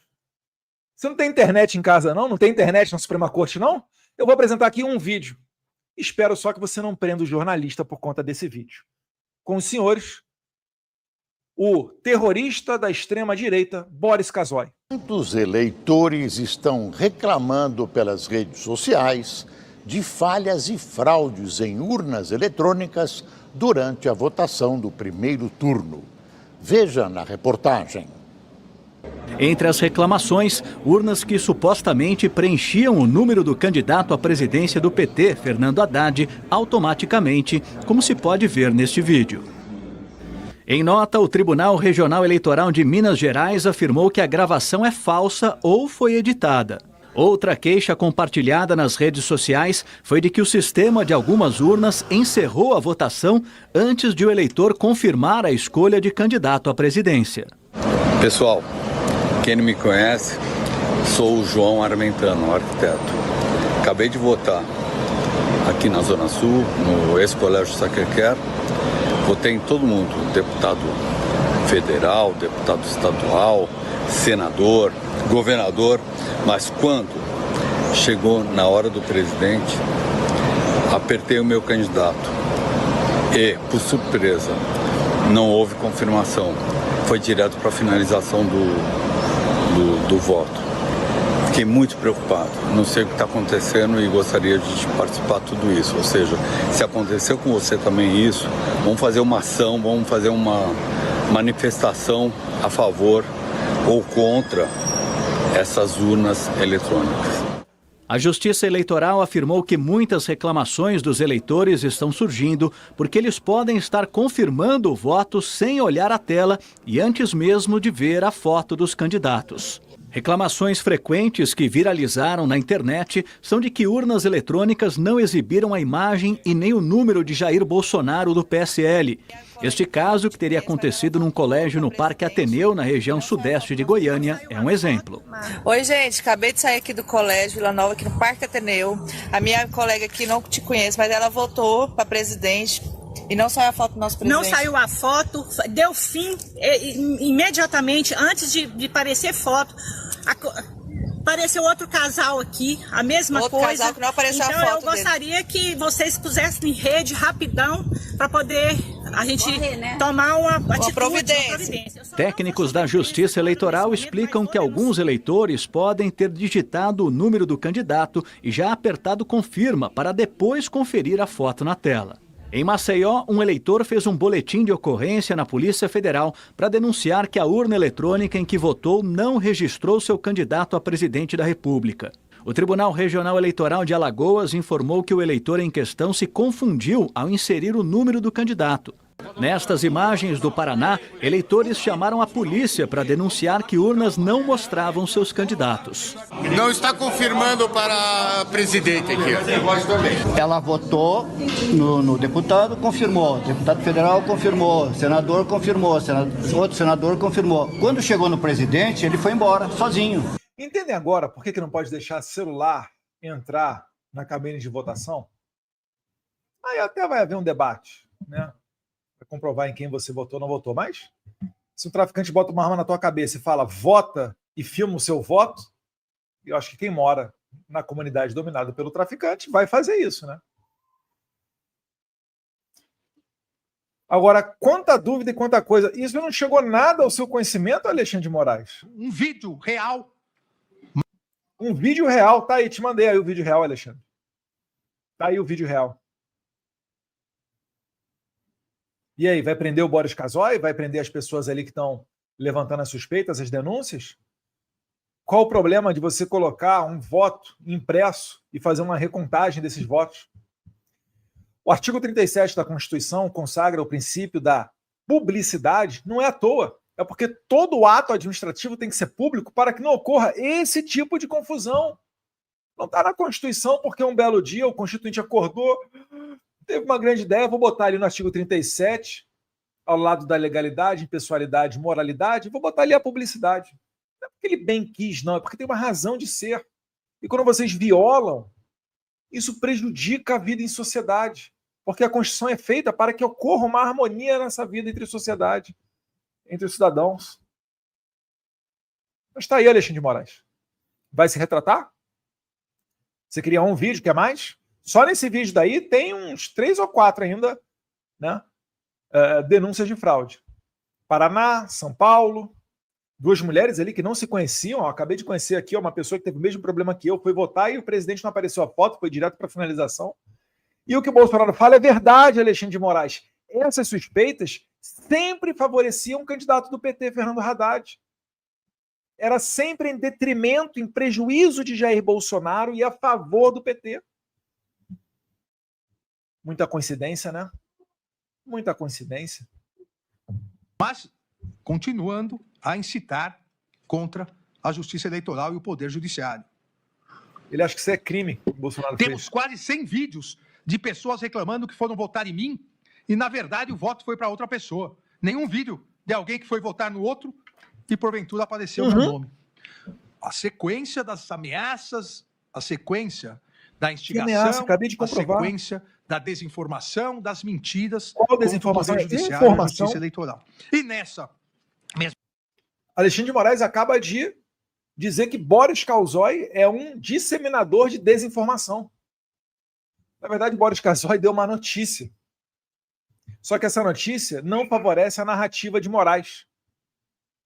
Se fosse hoje, Moraes ia querer prender o Boris Casoy. Ia fazer o que ele fez com o Monark, com Rodrigo Constantino, com Guilherme Fiuza, com Paulo Figueiredo e vários outros, Alan dos Santos, Oswaldo Eustáquio. É isso que resta a Alexandre de Moraes, censurar. Porque se deixar a verdade florescer, ele não aguenta um segundo do debate. Na reunião, o réu Anderson Gustavo Torres novamente endossou, mostrando unidade de desígnios, endossou a conduta de Jair Messias, mas como já havia endossado anteriormente na live do dia 29 de julho, dizendo... Calma aí. Então o Anderson Torres, ministro, concordou com seu chefe presidente em algo que não era criminoso e, por isso, será condenado? Meu Deus do céu.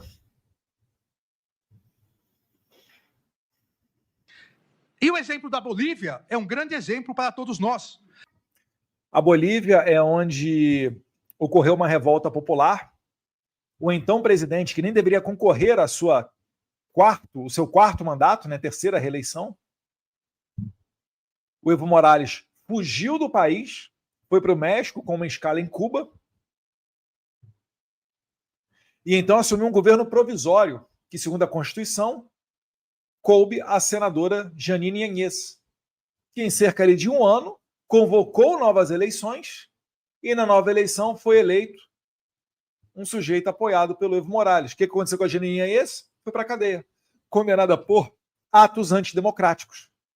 O que o Bolsonaro estava falando aí, Alexandre, está se repetindo agora. A preocupação de Jair Bolsonaro era literalmente verdadeira. Porque mesmo sem crime, está prestes a ser condenado num jogo de cartas marcadas, tal qual Jeanine Áñez na Bolívia, que até hoje permanece presa. Inclusive tentou o suicídio ela, né? Senhores, todos vão ser, que fala outro palavrão. E não vão? Tá errado? Todos. Eu quero deixar claro... Ou melhor, nem todos, né? Tem general que não está respondendo nada. Isso. Por quê? Eu não estou dizendo. Eu quero que cada um pense no que pode fazer previamente, porque todos vão ser, e repete o palavrão. O Moraes, ele parece até que é um cara finíssimo. Moraes, alguém sabe, você esqueceu que não adiantou demitir o fotógrafo? Todo mundo viu o baixo nível que você é, mandando dedinho lá no meio da Corinthians, na torcida do Corinthians, há coisa de 2, 3 semanas atrás? Você é aquilo dali, é um sujeito repugnante, cheio de ódio no coração, rancor, os piores sentimentos. A sua vida deve ser uma desgraça. Mas para ter certeza que ela será uma vida desgraçada, sigo trabalhando. Notícia de hoje, partido chega, Deus queira aí, em 2 anos, consiga a maioria ali dentro de Portugal e indique o primeiro-ministro. Partido chega, protocolou uma resolução para impedir a sua entrada em Portugal e utilizou como base a Lei Magnitsky e as suas violações de direitos humanos contra a liberdade de expressão, a perseguição política e etc. Vocês estão achando que haverá Paris? Deus quiser, nem Paris haverá. Continuando a incitar contra... Todos vão ser, que fala outro palavrão. Eu quero deixar claro isso. Por quê? Eu não estou dizendo. Eu quero que cada um pense no que pode fazer previamente, porque todos vão ser, e repete o palavrão. O mesmo endosso ocorrido na live, agora ocorre na reunião, afastando totalmente as alegações feitas pelo réu no seu interrogatório, que só agia tecnicamente. Porque continuou dizendo... Porque ele falava palavrão. Ele está agindo tecnicamente. Ele nem te acusou de ladrão. A gente está vendo aí que existe uma suspeita muito grande, né? Nos milhões da sua esposa, do Instituto Lex. Provavelmente você não é uma pessoa honesta, Alexandre. Ainda estamos lhe dando o benefício da dúvida. Mas até hoje você não explicou, né? O seu relógio, sua gravata, seu padrão de vida, que está muito acima de uma pessoa que ganha 40 mil reais por mês.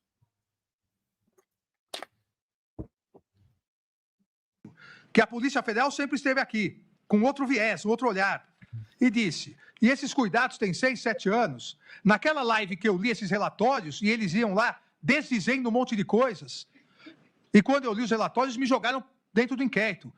Porque vai falar do quê? De um relatório? Cuidado. Ele está falando aí do relatório, provavelmente do relatório da invasão hacker. Aí ele leu o relatório e acabou sendo jogado dentro de um inquérito. Isso foi isso mesmo que Alexandre de Moraes fez. Ele abriu uma investigação para ver se Bolsonaro violou o sigilo do inquérito. Olha que loucura! O delegado federal, advertido de que se tivesse algo sigiloso não deveria ser repassado ao deputado Felipe Barros, ele repassou tudo porque nada era sigiloso. Felipe Barros repassou aos colegas deputados da Comissão Especial da PEC 315 do voto impresso. O presidente Bolsonaro leu o relatório, teceu seus comentários, entrou no inquérito. Cuidado com aquilo, olha, aqui tá ruim. O que foi feito? Acataram isso? Tá bom, o ministro está mentindo. Tudo que foi falado está aqui no sistema. O outro lado, qual outro lado? Endossa a questão da guerra dita por Jair Bolsonaro. O outro lado joga muito... Mas é claro que é uma guerra. Contra vocês o que ocorre é uma guerra. Você está prestes a condenar mais e mais pessoas, fora aquelas centenas de pessoas simples já condenadas no 8 de janeiro. Você fez dezenas de pessoas fugirem para a Argentina, fugirem para outros países. Você tentou extraditar Oswaldo Eustáquio, não conseguiu. Tentou extraditar Alan dos Santos, não conseguiu. Prender e extraditar, diga-se de passagem. Abriu um inquérito agora pedindo mais de 20 anos de cadeia para mim. Você acha o quê? Que você está no mesmo lado que eu? É claro que você está no outro lado, Alexandre. E você fala isso com uma perplexidade. Você não deixou nem sequer o presidente nomear o seu diretor-geral de Polícia Federal, o Ramagem. Você acha o quê? Que você está jogando no mesmo time? O time da Constituição? E até agora, 0 crimes. Percebam, 0 crimes. Só narrativa. Ah, falou fake news. Não diz qual que é. Quando ele se atreve a botar alguma coisa, qual fake news que é, não sei o que, tal. Bolsonaro não apresentou ninguém reclamando das urnas eletrônicas. Tá aí um vídeo do Boris Casoy na tua cara, Moraes. Tu largar de ser mentiroso que você é. Muito pesado, senhores. Eu acho que essa consciência todos aqui devem ter. E, na sequência, diz que montou um grupo de policiais federais, uma equipe completa, para atuar de forma mais incisiva nas eleições. E nós vamos realmente verificar isso num outro item, no dia 30 de outubro, no segundo turno das eleições, onde o Ministério da Justiça, sob coordenação do réu Anderson Torres, prepara toda uma operação para que a Polícia Rodoviária Federal impedisse ou tentasse impedir alguns eleitores e eleitoras de chegar até as urnas. Olha a linguagem corporal, nem ele acredita no que ele está falando. Primeiro porque absolutamente nenhum eleitor se queixou de ter votado, de deixado de votar por conta da atuação da PRF ou mesmo da PF.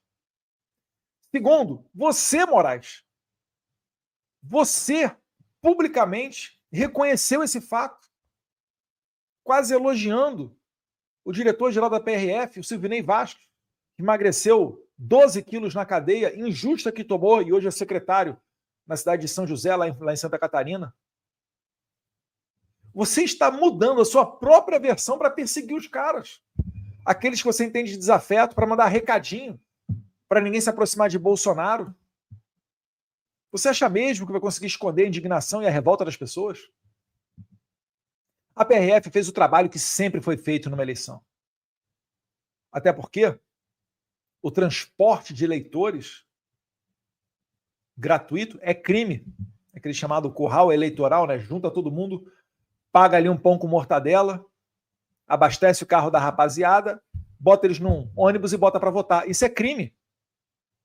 Inacreditavelmente, o Barroso disse que na eleição poderia ser prestado transporte coletivo gratuito,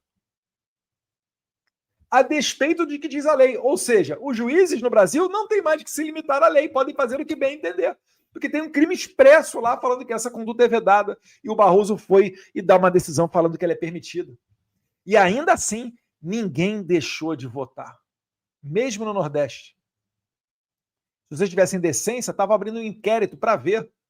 Porque milhões de pessoas votaram após as 5 da tarde, principalmente no Nordeste e no Norte do país. Será que não dá para suspeitar que os mesários, que comumente são as mesmas pessoas de sempre, em determinados redutos, cidades, principalmente de interior, não poderiam, ao se conhecer todos, talvez a favor do mesmo partido, porque numa cidade pequena é assim, todo mundo sabe, né? Quem é boi garantido, quem é boi caprichoso, quem torce para o Santa Cruz, quem torce para o ABC. Essas pessoas se conhecendo, após as 5 horas da tarde, não poderiam ver quem é que faltou à votação. E então permitir que, vai lá, vota para essa pessoa, vou digitar aqui, vai lá, vota aí na eletrônica, votou, não sei o quê, deixa eu ver mais um ausente aqui, vai lá, vota para...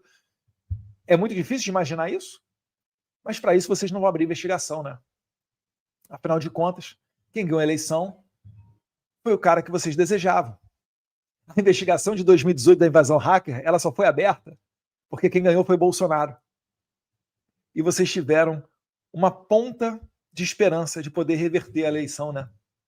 Mas caíram do cavalo quando viram que ocorreu uma invasão hacker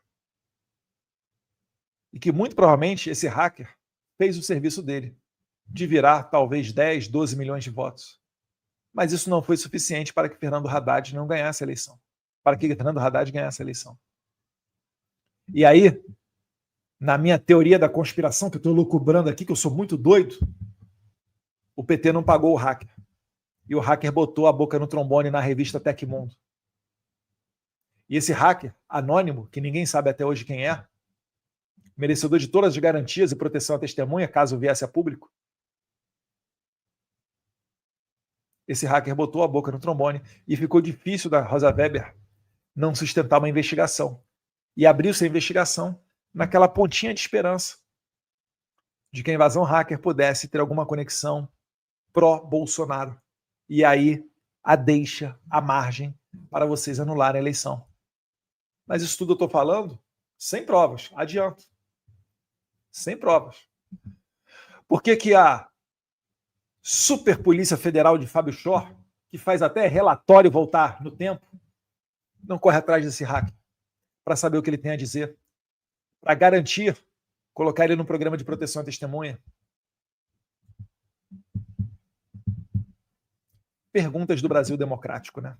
Então, aqui, o réu Anderson Torres utilizou sua condição de ministro da Justiça e Segurança para desvirtuar a realidade.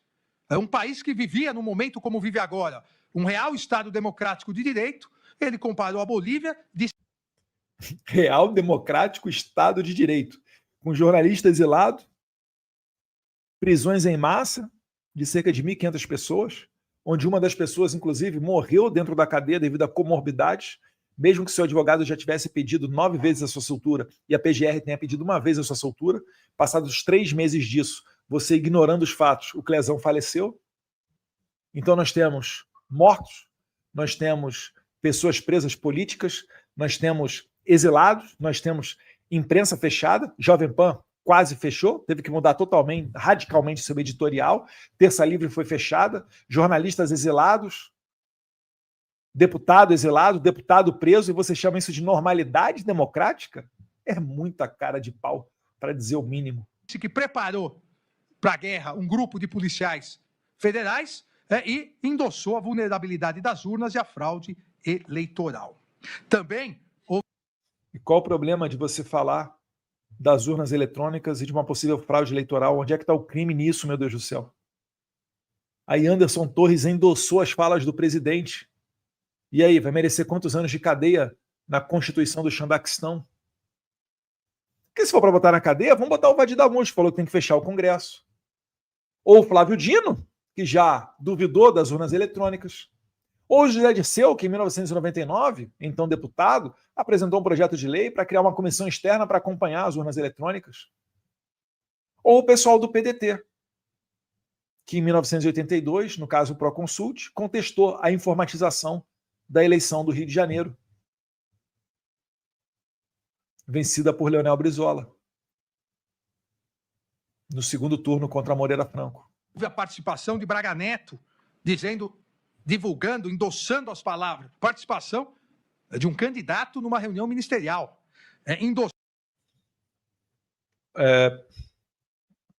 Onde é que está a ilegalidade nisso? Endossando as palavras do presidente, do réu Jair Bolsonaro, e atacando. Ele fala réu. Esse último réu, o Jair Bolsonaro, até que pegou leve, mas ele fala réu Anderson Torres, cheio de ódio no coração. Esse é o juiz imparcial, técnico. O ministro Fachin, dizendo que a auditoria... Saiu uma notícia agora dizendo, Fachin, dizendo que a auditoria não muda resultado da eleição. Não sei se os senhores já viram isso. E Anderson Torres dizendo, depois que der merda, não muda nada, não. Paulo Sérgio. Que é uma verdade, né? Estados Unidos também. Deu problema. Depois, para você voltar atrás do resultado, é complicado. Você tem que se precaver antes. Você tem que colocar adiante os mecanismos de transparência antes. Mas o TSE, composto por alguns ministros do STF, não permitiu esses mecanismos de transparência. É por isso que a população ficou revoltada, pelo jeito que foi a eleição. Porque assim como a gente não tem como provar que houve fraude, vocês não têm como provar que não houve fraude. Ah, mas o sistema criptografado, etc. Meu amigo, invadem até a NASA. Os bancos gastam bilhões todos os anos para melhorar o seu sistema de TI. Aí você vai me dizer que a urna eletrônica, não, a urna eletrônica não, porque ela não é conectada à internet. E vai um softwarezinho nela. Mas vai um pendrive nela. Nogueira de Oliveira, também como ministro da Defesa e o responsável pela comissão que foi criada dentro do Ministério da Defesa para apresentar um relatório, ofende novamente o Tribunal Superior Eleitoral, dizendo que a Comissão de Transparência Eleitoral... E qual o problema de ofender o Tribunal Superior Eleitoral? Foda-se o Tribunal Superior Eleitoral. Alexandre de Moraes, foda-se essa bosta de tribunal que você presidiu. E aí? 40 anos de cadeia? Você não pode falar foda-se um deputado federal? Vai a merda um senador? Mas quando chega a vez do ministro do TSE, do STF, tem que ser Vossa Excelência? Vocês são patéticos. Vocês são tiranetes de beira de estrada. Vocês são a escória do que há no mundo. Vocês são covardes. E um belo dia, ainda perderá o poder dessa caneta. E vai ser cobrado dessa covardia toda. Abre aspas, entre aspas, era para inglês ver. E que o que ele sentia naquele momento é apenas na linha de contato com o inimigo. E que tomaria todas as providências, e nós vamos ver também no item que realmente tentou tomar na questão. Se eu não estou enganado aqui, ele está falando do Paulo Sérgio. Ou mesmo de qualquer general ou do presidente. Se tomar todas as providências para Alexandre de Moraes é um golpe, por que esses caras não pegaram um tanque, não pegaram armas? Os caras não mataram ninguém. Aliás, deixa eu falar uma coisa aqui. Esse negócio de punhal verde e amarelo, os caras foram presos 1 ano depois da confecção dos papéis lá. Então eles foram acusados de ter um plano de matar, Kid Preto, FE, não sei o quê. E primeiro, se planejaram, isso fica na esfera, no máximo, de atos preparatórios, não entra na esfera de execução. Para mim, era ainda cogitação. Foram presos 1 ano depois. Aí eles falam que não, conseguimos aqui, etc. Se fosse algo para valer, se fosse algo real, alguma coisa aconteceria. Não pode você conseguir, não dá para levar a sério que um golpe de Estado ia acontecer e não aconteceu porque o sujeito não pegou um táxi, meu Deus do céu. Não dá. Isso é chacota internacional. Vai falar isso para um russo, para um cubano, para um venezuelano, para alguém lá do leste europeu que viveu na cortina de ferro. Ah, não, no Brasil foram tentar dar um golpe. Até quantas pessoas elas mataram? Nenhuma. Ah, mas chegaram a atirar então no líder de alguém? Não, nem chegaram nisso. Então o que eles fizeram? Porque se tentaram dar, iniciou-se uma execução.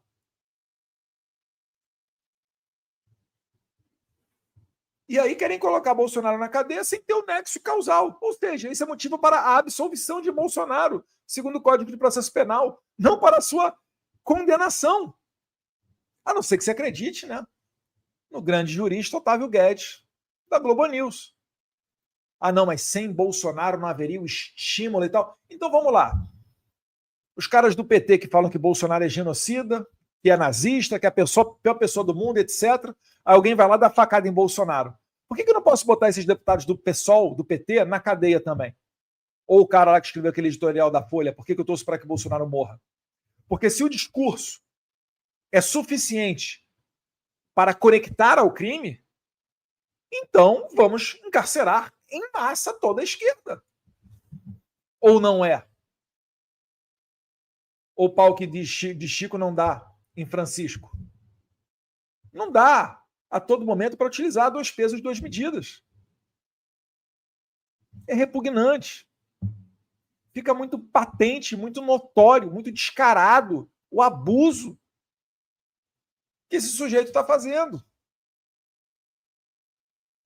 Vai ficar impedido de entrar na Europa também. E quem mais se aventurar no mesmo caminho, seguirá também no mesmo caminho de sanção. Ah, Eduardo, você está ameaçando. Eu não estou ameaçando, eu estou falando que é o natural ocorrer. Ocorreu, né, tem dito bastante sobre o caso do ministro do STF venezuelano, Michael Moreno, que dava as decisões a favor de Hugo Chávez contra opositores políticos, utilizava o tribunal para condenar inimigos políticos de Hugo Chávez. O que aconteceu com ele? Foi sancionado pelos Estados Unidos e depois sancionado pela União Europeia. Vocês acham o quê? Que acabou na Magnitsky? A Magnitsky está em fase de implementação. Moraes vai cada vez sofrer mais. Tecnicamente, Moraes, para você saber, a nossa sugestão é para que seja oficiado até a American Airlines e outras companhias aéreas que operam para a Europa, para que você não consiga pegar esses voos. Você e seus familiares.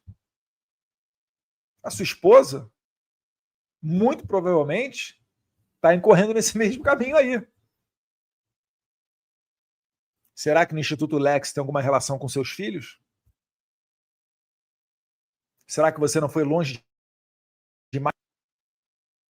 Porque os outros ministros ainda estão suave. Estão apenas com banimento do visto, cancelamento do visto. Suave. Suave, Barroso. Você da Polícia Federal que está me assistindo, canta lá para o Barroso também esse meu vídeo aqui, tá? Eu sei que vocês veem o Paulo Figueiredo Show, acompanham, né, as minhas lives no Space, como com o Mário Nalfa. Em 2024 fiz uma transmissão ao vivo lá no Spaces do X, e saiu o relatório da Polícia Federal uma semana depois. Se você é um cachorrinho do Alexandre de Moraes, o teu também está na reta, meu filho. Então, do relatório das Forças Armadas. Na elaboração de um relatório é que demonstrasse uma suposta fraude nas urnas eletrônicas. Aí acabou. Elaboração de um relatório. Falando em relatório, eu vou finalizar aqui mostrando um vídeo do Kim Paim, em que ele trata de uma matéria aqui do David Agape, que não utiliza como fonte o celular de Eduardo Tagliaferro. Eduardo Tagliaferro era a inteligência do Moraes, era o braço direito do Moraes, era o cara que comandava o centro de inteligência lá de combate à desinformação e defesa da democracia do TSE. Era para Eduardo Tagliaferro que Moraes encomendava os relatórios, e uma vez os relatórios saíssem, ele utilizava como prova emprestada nos seus outros inquéritos no STF. Milícia digital, fake news, etc. Isso sim configura uma verdadeira organização criminosa. Graças a Deus, Eduardo Tagliaferro flipou, mudou de lado. Longa história. Mas está denunciando os abusos de Alexandre de Moraes. E aí o que acontece? O que o Moraes faz? Pede a prisão e extradição do Tagliaferro, que hoje está na Itália. Vocês estão conseguindo imaginar o que está acontecendo? É tipo uma mulher que é violentada lá no Irã e não pode falar nada porque é a mulher, ela consegue fugir, vai para a Europa ou para os Estados Unidos, começa a denunciar os crimes de direitos humanos cometidos lá no Irã. Aí o Ayatollah lá, o Ali Khamenei, a rapaziada dele pede a extradição da mulher. Isso tem que ser, na verdade, investigado a fundo. O Alexandre de Moraes ele não está interessado na verdade, ele está interessado em se proteger, porque ele sabe que cometeu muita ilegalidade. É por isso que o Elon Musk postou aquela foto do Moraes, né, aquela imagem montada por inteligência artificial do Moraes atrás das grades. E eu também creio que um dia o Moraes será preso. Eu creio, eu tenho fé em Deus nisso. Vamos ver aí o vídeo do Kim Paim para finalizar. Aponta fraude temporal em relatório da PF que embasou a ação de Moraes contra empresário de direita. O laudo pericial, solicitado por a investigação, confirma que o relatório apresentado como fundamento para a operação de busca e apreensão contra empresários bolsonaristas em 23 de agosto de 2022 foi produzido dias depois da ação já ter sido executada. Ou seja, grave essas datas. Dia 23 de agosto ocorreu uma operação contra os chamados empresários bolsonaristas. É um grupo de empresários, dentre eles estava lá Luciano Hang, outros mais. E a Polícia Federal realizou uma operação. Se não me engano, até pegaram o celular de alguns deles, bloquearam redes sociais, a rede social do Luciano Hang caiu, porque um deles teria dito ali que prefere um golpe de Estado do que o Lula eleito. É uma opinião. Tem gente que prefere uma revolução, tem gente que prefere Bolsonaro assassinado e morto. E ninguém parou na cadeia por causa disso. Então, dia 23 de agosto ocorreu a operação policial. Só que qual é o problema? Aí a perícia aqui do pessoal do David Agape chegou até os documentos que estavam disponíveis no site do Supremo Tribunal Federal. Só que o documento ele sempre tem uma parte que não é aparente, seja um código hash, um número hash ou alguma coisa tecnológica que é chamado de metadados. E esses metadados, eles não são passíveis de serem modificados. E uma das coisas que eles mostram é a data que aquele documento foi feito.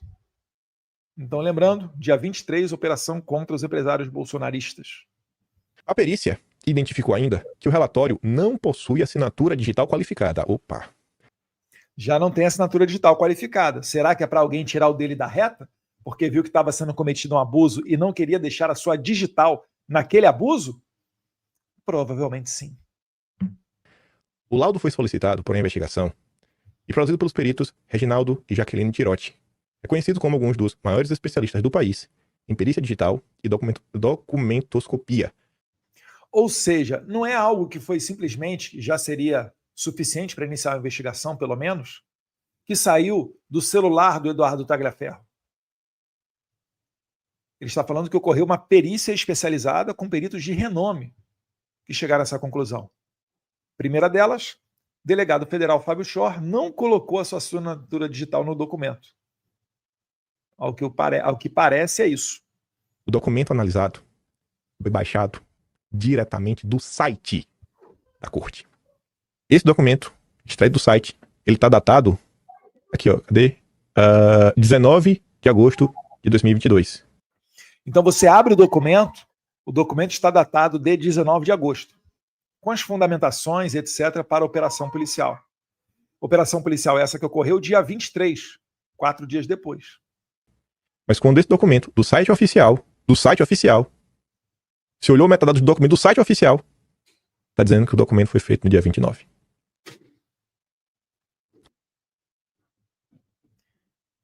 Deu para entender? Os caras fizeram documentos dia 29, depois da operação, e falsificaram a data.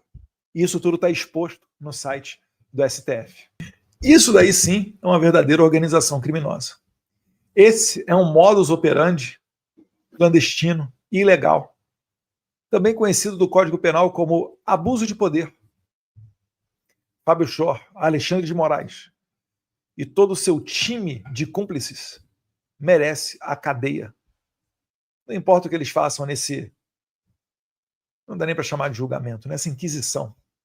O povo saberá a verdade de um jeito ou de outro. Um forte abraço, fiquem com Deus. Peço, por favor, para curtir, compartilhar com o máximo de pessoas possível esse vídeo, porque tem muita verdade aí que não vai ser mostrada na grande imprensa e nem por aqueles blogueiros especialistas. Um abraço, fiquem com Deus.